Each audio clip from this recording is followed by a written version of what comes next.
पुष्कळ वेळेला प्रश्न विचारतात की ह्या फायब्रॉइडची ट्रीटमेंट करणं गरजेचं आहे का?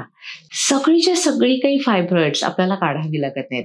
कारण फायब्रॉइड म्हणजे गर्भाशयाच्या आत असलेल्या मसल्सच्या गाठी असतात आणि त्या जनरली कॅन्सरस नसतात, त्याचा कॅन्सर होत नसतो. त्यामुळे प्रत्येक फायब्रॉइडचं ऑपरेशन केलंच पाहिजे असं नसतं. जर फायब्रॉइड गर्भाशयाच्या आत असतील, म्हणजे एंडोमेट्रियम लाइनिंग जे असतं, आतला जो गर्भाशयाचा लेयर असतो त्याच्यावर त्याचा दाब पडत असेल तरच आपल्याला त्या काढण्याची गरज असते किंवा इमर्जन्सी असते. कारण अशा वेळेला प्रेग्नन्सीमध्ये ते अडचण करू शकतात आणि गर्भधारणा होऊ शकत नाही.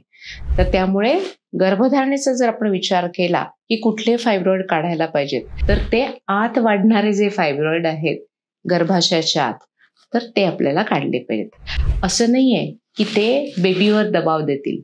खरं म्हणजे एकदा बेबी कन्सीव्ह झालं की बेबीची वाढ इतकी जोरात होते की ते फायब्रॉइडला पुश करतात. पण हे आतमध्ये वाढत असल्यामुळे कदाचित गर्भधारणेला अडचणी येऊ शकतात. त्यामुळे ते मात्र काढावे लागतात.